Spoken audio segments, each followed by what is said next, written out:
My dear students, आज हम लोग क्लास 9th के फिजिक्स भारतीय भवन का बल तथा गति के नियम में कुछ पढ़ लिए थे। अब उसमें हम लोग को पढ़ना है बल की संकल्पना में हम लोग हेडिंग बना के पढ़ रहे थे। ठीक है, उसमें कुछ पॉइंट हमारा छूटा था तो उसी पॉइंट को आज क्लियर कर लिया जाए। बल की संकल्पना हम लोग पढ़े थे ना, जैसे कि मतलब बल किस प्रकार किसी वस्तु पर लगता है। जैसे कि मान लीजिए अगर द्रव्यमान उसका कम है तो उस पर बल का मान भी क्या होगा, कम होगा। द्रव्यमान अधिक है तो उस पर बल का मान भी क्या होगा, अधिक होगा। हम लोग पढ़े थे कुछ एग्जाम्पल के तौर पे। अब हमें क्या पढ़ना है, किसी बल के विषय में पूरी जानकारी के लिए उससे संबंधित बातें, यानी कि किसी भी बल के बारे में अगर हमें पूरा जानकारी चाहिए तो उसके लिए हमें कौन कौन से बातों का ज्ञान होना चाहिए, किन किन बातों का हमें जानकारी अच्छी तरह से होना चाहिए, तो हम पता लगा सकते हैं कि वह किस प्रकार का बल है। बात समझा ना। तो सबसे पहला पॉइंट उसमें कह रहा है, यानी कि अगर इसको हेडिंग दिया है कि किसी बल के विषय में पूरी जानकारी के लिए हमें कौन कौन सी बातों की जानकारी होना चाहिए, तो हम इसको सजा के ऐसे लिख सकते हैं कि किसी बल के विषय में पूरी जानकारी के लिए हमें निम्नलिखित बातों का ज्ञान होना आवश्यक है, चाहे ज्ञान होना जरूरी है। कौन कौन सा बात है, तो सबसे पहला देख लेते हैं, पर वह बल किस वस्तु पर लग रहा है, यानी कि हम किस वस्तु पर इस बल को लगा रहे हैं। बात समझ रहे हैं। जैसे कि मान लेते हैं, अगर कह दे कि भारी वस्तु पर लगा रहे हैं कि हल्का वस्तु पर लगा रहे हैं, यानी किस प्रकार की वस्तु पर हम बल लगा रहे हैं, सबसे पहले का बात ये ध्यान में रखना हो। ठीक है। दूसरा कह रहा है कि उसे कौन लगा रहा है। बात समझ रहे हैं, यानी उस बल को किसके द्वारा उस पर लगाया जा रहा है।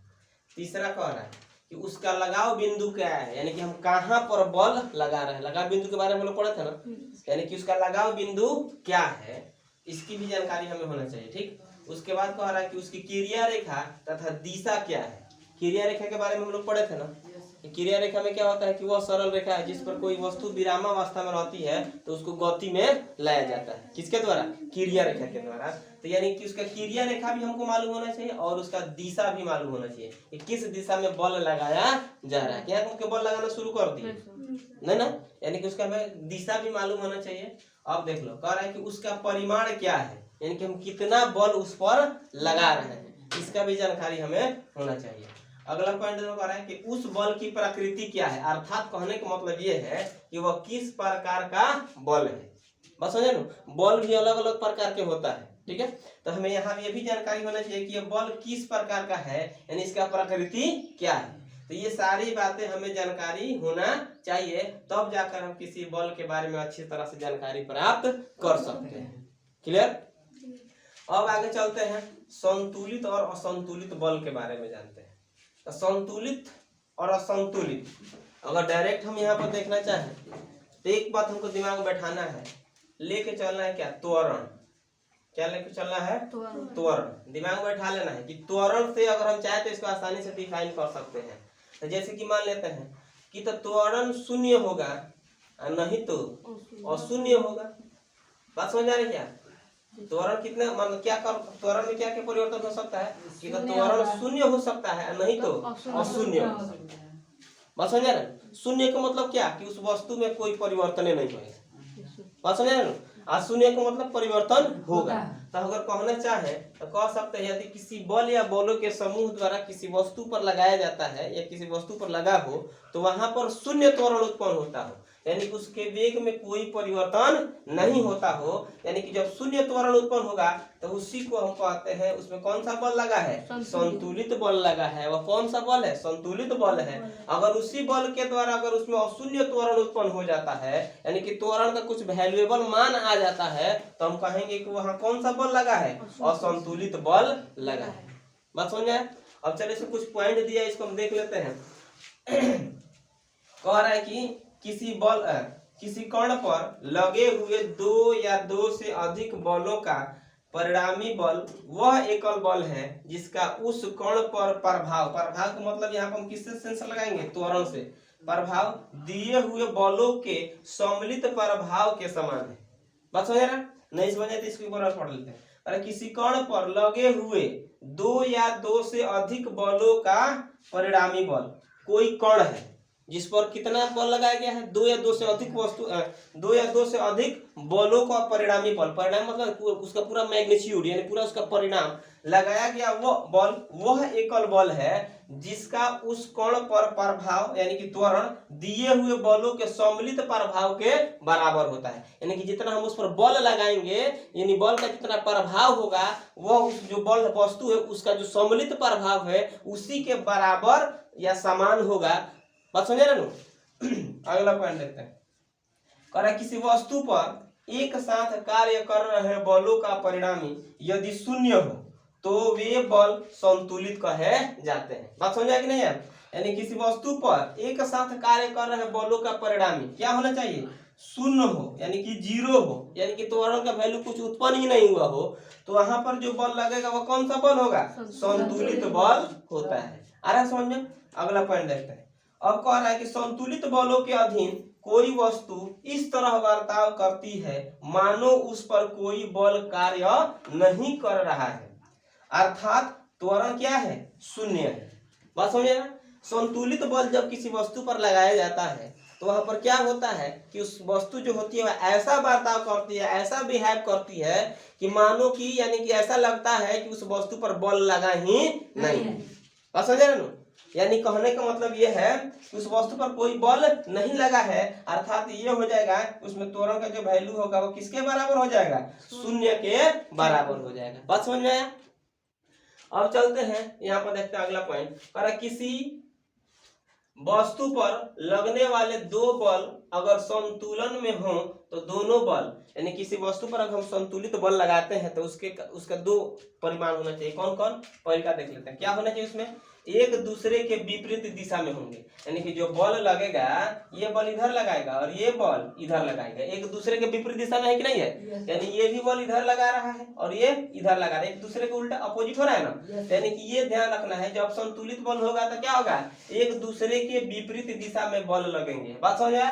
और दूसरा पॉइंट देख लो, क्या परिणामी बल क्या परिमाण भी उसके क्या होंगे? बराबर होंगे। अगर बात करें कोई वस्तु इधर है और कोई वस्तु इधर है, अगर इस पर 5 न्यूटन का बल लगाया गया है तो इस पर भी 5 न्यूटन का ही बल लगेगा। क्यों? क्योंकि यहाँ पर देख लेते हैं संतुलित बल का मतलब यही होगा, यानी कि दोनों तरफ क्या होना चाहिए? विपरीत दिशा विपरीत होना चाहिए और परिणाम जो होना चाहिए वो क्या होना चाहिए?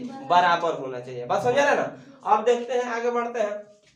ये बात अभी इधर हम समझाए तो लोग क्या शून्य परिणामी बल को हम क्या कहते हैं? असंतुलित बल कहते हैं। बात समझे ना? यानी कि अशून्य त्वरण का मतलब क्या हो गया? यानी कुछ वैल्यूएबल मान निकलेगा तो वहां पर जो बल होगा उसको हम क्या कहेंगे? असंतुलित बल कहते हैं। अगर हमें संतुलित और असंतुलित बल का डिफिनीशन देना है यानी उसको हमें परिभाषित करना है तो ये मेन डिफिनीशन यहाँ पर ये दोनों है। ठीक है, इसको हम बता सकते हैं आसानी से। बात समझ रहे ना? तो चलो इसको देख लिया क्या कह रहा है। कह रहा है यदि बलों का एक समूह किसी वस्तु पर लगकर उसमें त्वरण उत्पन्न नहीं करता है, जब त्वरण उत्पन्न नहीं करेगा तो यहाँ पर त्वरण का वैल्यू क्या होगा? शून्य होगा। बस है ना?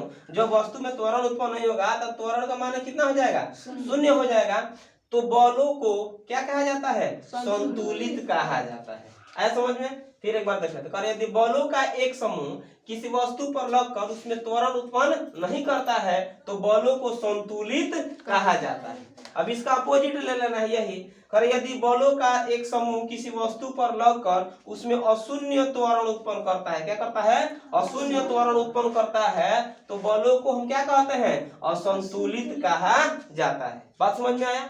यानी कि जैसे कि मान लेते हैं, अगर इसको अच्छा समझना है तो रस्सा कस्सी वाला खेल देखा है लो, 5 आदमी उधर से खींचता है, 5 आदमी इधर से खींचता है। जब तक हम उस पर देखते हैं कि दोनों तरफ समान मात्रा में बल लगा है, यानी कि मान लो 5 आदमी अपना अपना बल लगाएगा उस पर, कोई इधर से मान के चलो 50 न्यूटन का बल लगाया है, इधर से भी 50 न्यूटन का बल लगा है, तो यहाँ पर दोनों तरफ जब बराबर बल लगा है, डायरेक्शन भी देख लेगा, ये इधर बल लगा रहा है और ये इधर बल लगा है, दोनों का डायरेक्शन भी क्या है? अपोजिट है ना, यानी एक दूसरे को उल्टा है। तो यहाँ पर जो बल लगा है तो पहले का पॉइंट तो ये नहीं क्लियर हुआ, क्या है? एक दूसरे को उल्टा हो गया और दोनों तरफ बराबर बल लगा है। तो जब दोनों तरफ बराबर बल लगेगा तो उसको हम कहेंगे संतुलित बल।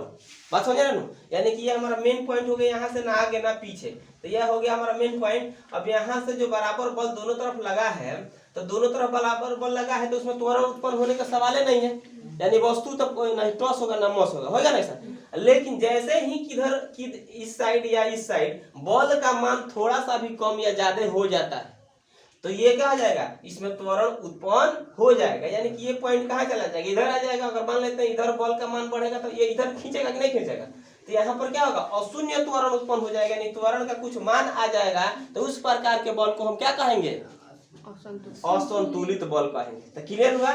अगर ऐसा ही आपको डिफिनेशन बताना है तो ऐसे भी कहते हैं शॉर्ट में कि बॉल या बॉलों के समूह द्वारा यदि किसी वस्तु में शून्य त्वरण उत्पन्न होता है तो उस प्रकार के बॉल को हम क्या कहते हैं, शून्य का है ना, तो शून्य उत्पन्न होता है तो संतुलित बल, अशून्य उत्पन्न होगा तो असंतुलित बल। क्या त्वरण उत्पन्न नहीं होता है भी कह सकते हैं। यानी कि जिस बल या बलों के समूह द्वारा यदि किसी वस्तु में लगाया जाए तो उसमें त्वरण उत्पन्न नहीं होता है तो उसे हम क्या कहते हैं, संतुलित बल कहते हैं। और जिसमें त्वरण उत्पन्न होता है उसे क्या कहते हैं, असंतुलित बल। जैसे भी चाहे हम ऐसे बता सकते हैं। अब आगे पढ़ना हमको विभिन्न प्रकार के बल के बारे में, ठीक है। तो बल के प्रकार अलग अलग दिया है, देख लेते हैं कि वस्तुओं पर आरोपित होने वाले बलों को मुख्यतः दो वर्गों में बांटा जा सकता है। कितने वर्गों में बांटा जा सकता है, दो वर्गों में बांटा जा सकता है। कौन कौन, एक होता है स्पर्श बल, एक होता है दूरी पर क्रिया बल। स्पर्श बल के मतलब क्या होता है, जो वस्तु से स्पर्श यानी वस्तु के संपर्क में आकर उस पर बल लगाता है। यानी कि जब तक वह एक दूसरे के संपर्क में नहीं आएंगे तब तक उसके द्वारा बल नहीं लगेगा। बात समझ रहे हैं। तो जब एक दूसरे के संपर्क में आएंगे तो वहां पे जो बल लगेगा तो उसको क्या कहेंगे, स्पर्श बल कहेंगे। इसको हम अगले क्लास में इसको क्लियर कराएंगे, ठीक ना। अब आगे देखते हैं इसको दूरी पर क्रिया बल। तो दूरी पर क्रिया बल में क्या होता है, जैसे कि मान लीजिए चुंबकीय बल देखा है, चुंबक एक दूसरे को खींचता है तो क्या उसको स्पर्श कर खींचता है, दूरी से खींच लेता है। बात समझे ना। तो उसको क्या कहता है, दूरी पर क्रिया बल। गुरुत्व बल जो होता है, गुरुत्वाकर्षण बल जो होता है वो सब कौन सा बल है, दूरी पर क्रिया बल है, ठीक है। तो इस बल के बारे में हम अगले क्लास में विस्तार पूर्वक पढ़ेंगे लोग, ठीक है। आज के लिए तो रहने दिया जाए।